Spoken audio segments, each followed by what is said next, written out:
డిజిటల్కి స్వాగతం. నేను మీ రాజా. ఈరోజు మనం కొత్తగా నోకియా తీసుకొచ్చినటువంటి నోకియా X71 ఆ స్మార్ట్ ఫోన్ గురించిన విషయాలు తెలుసుకోబోతున్నాం. ఎందుకంటే ఇది మనకి ఈ మధ్య కాలంలో దీని గురించి ఎక్కువ రూమర్లు మరియు ఎన్నో అంచనాలు మనం చూసాం న్యూస్లో కూడా.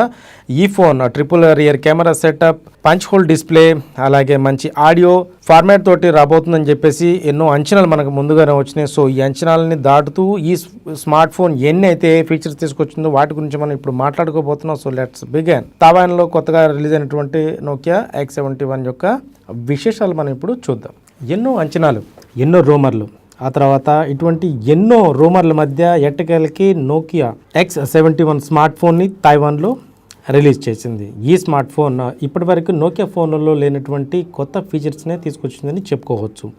ఈ ఫోన్లో మనం ప్రధానంగా చెప్పుకోవాల్సింది దీంట్లో అందించినటువంటి డిస్ప్లే మరియు రియర్ కెమెరా సెటప్ గురించి మనం చెప్పవచ్చు. దీంట్లో మనకి 6.39 అంగుళాల full HD plus LCD pure display అందించారు. అది కూడా ఒక పంచ్ హోల్ డిజైన్ తోటి దీన్ని అందించారు. ఈ పంచ్ హోల్ డిజైన్లో అందించినటువంటి ఈ పంచ్ హోల్లో మనకి ఒక 16 మెగాపిక్సెల్ కెమెరా మనకి దీంట్లో అందించారు. ఇక వెనుక భాగంలో మనం చూసినట్లయితే దీనికి ట్రిపుల్ రియర్ కెమెరా సెటప్ అందించారు. అది కూడా మనకి ఒక 48 మెగాపిక్సెల్ కెమెరాతో పాటుగా దీన్ని ట్రిపుల్ రియర్ కెమెరా సెటప్తో అందించారు. ఈ ప్రధాన 48 మెగాపిక్సెల్ కెమెరా f1.8 అపర్చర్ తోటి ఉంటుంది. అలాగే ఇది మనకి 12 మెగాపిక్సెల్ ఈక్వలెంట్ పిక్చర్స్ని మనం తీయగలుగుతుంది.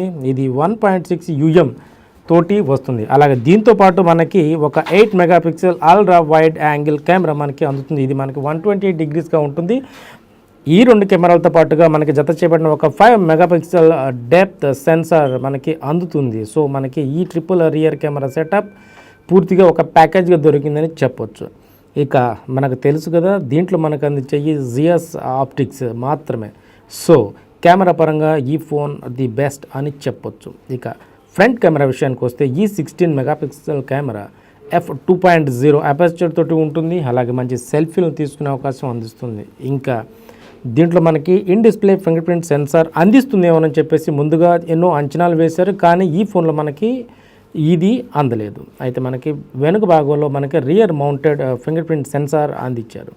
ఇక ఈ ఫోన్లో మనం చెప్పుకోవాల్సిన మరొక ముఖ్య విషయం దీని ఆడియో.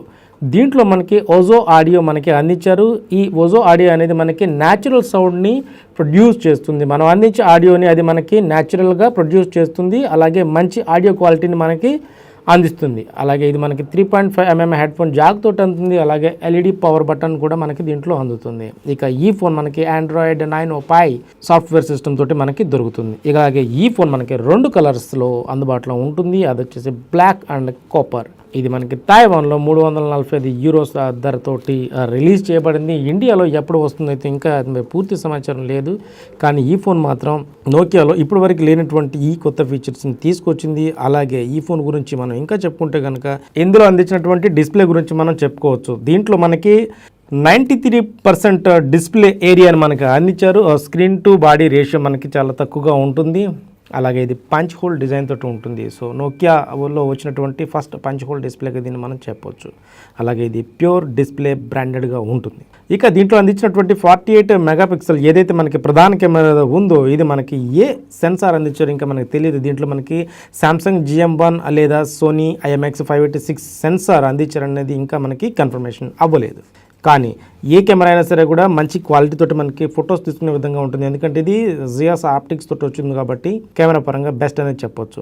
ఇక దీంట్లో అందించినటువంటి ప్రాసెసర్ విషయానికి వస్తే దీంట్లో మనకి స్నాప్డ్రాగన్ 660 ప్రాసెసర్ అందించారు. అలాగే దీన్ని మనకి 6GB ర్యామ్ తోటి జతగా అందించారు. సో ఇది ఫాస్ట్గా పనిచేస్తుందని మనం చెప్పుకోవచ్చు. అలాగే దీంట్లో మనకి ఇంటర్నల్ స్టోరేజ్ 128GB వరకు దొరుకుతుంది. అంటే మనకి 6GB RAM plus 128GB internal storage మనకి ఈ ఫోన్తో పాటుగా అందుతుంది. అలాగే మనకి ఎక్స్టర్నల్ మైక్రో SD కార్డ్ ద్వారా కూడా మనం ఇంకా మన స్టోరేజ్ని పెంచుకోవచ్చు. అలాగే ఇది టైప్ C ఛార్జింగ్ సపోర్ట్ తోటి వస్తుంది. అలాగే ఇది 18 వాట్స్ ఫాస్ట్ ఛార్జింగ్ సపోర్ట్ తోటి ఉంటుంది.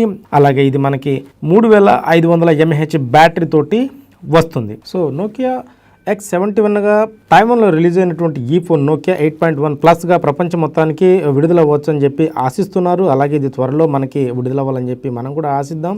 ఎందుకంటే ఇది మన యూరో ఇంటూ ఇండియా ధరలో పోల్చుకుంటే కనుక అతి తక్కువ ధరతో రిలీజ్ అయిన నోకియా ఫోన్గా మనం చెప్పుకోవచ్చు.